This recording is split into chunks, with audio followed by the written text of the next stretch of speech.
Hi, my name is Austin Farrell, and thanks again for joining me for this recording of Teaching with AI, Practical Guidance for Real Classrooms.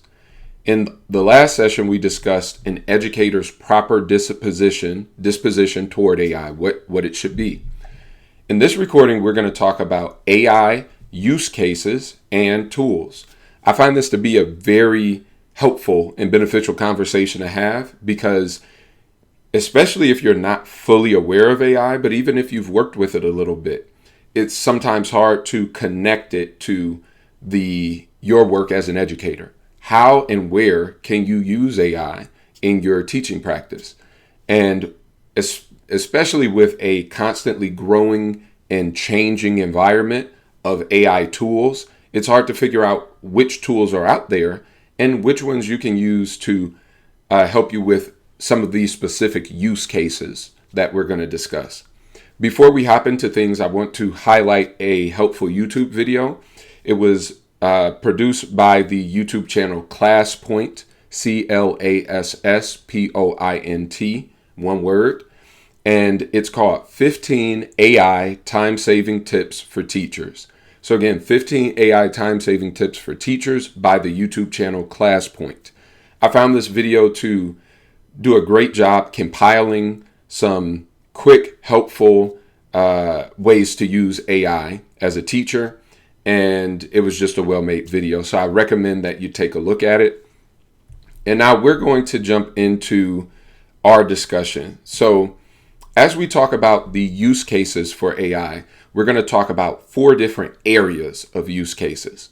So one is planning and preparation. The second is assessment and feedback.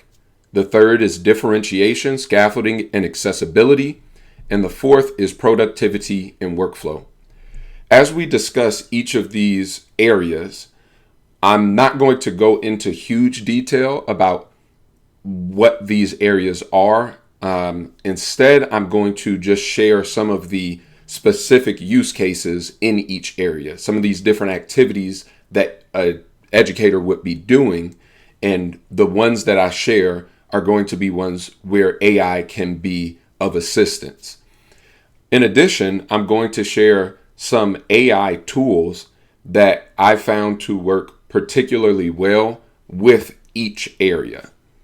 So that, again, this is not an exhaustive list of AI tools, nor is it an exhaustive list of AI tools that are helpful in this particular area, in each particular use case.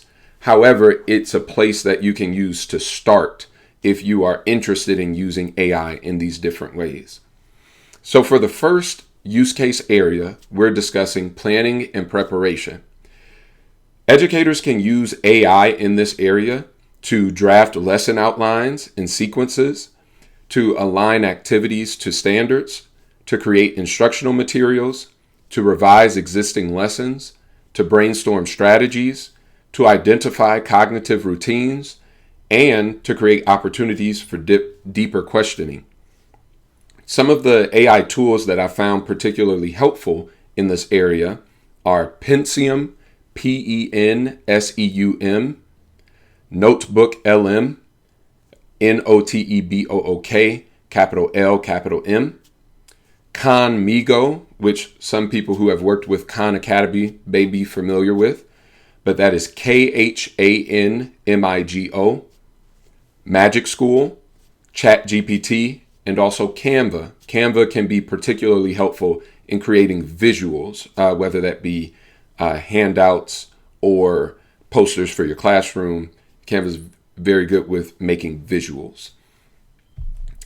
Another area that we're going to cover, the second area, is assessment and feedback. AI can be used for some of the following use cases: creating exit tickets, practice items, performance tasks, full unit assessments, drafting preliminary feedback, creating exemplars, building rubrics, analyzing student work patterns, and assisting with basic grading.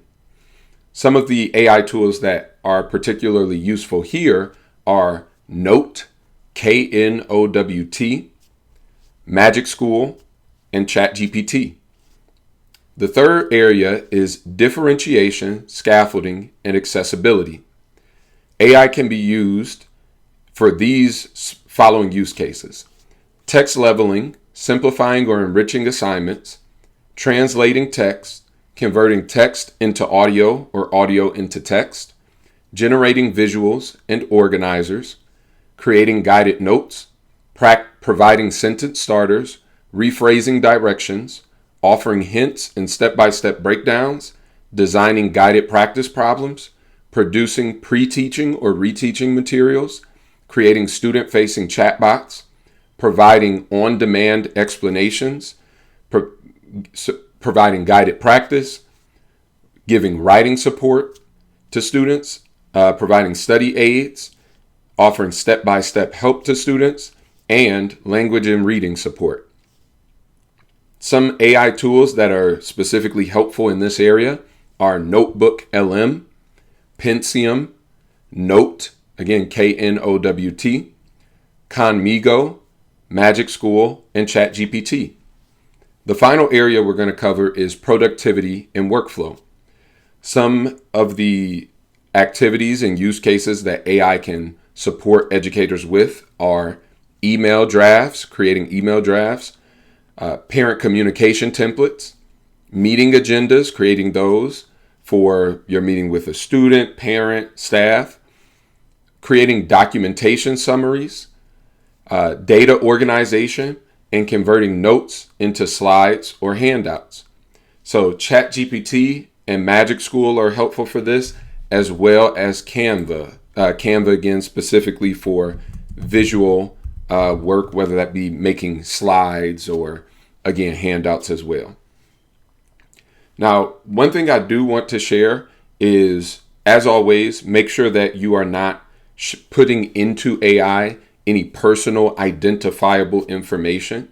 So, for example, if we're using AI to help with accessibility, we don't want the AI to be able to associate specific processing needs that students may have or disabilities that students may have.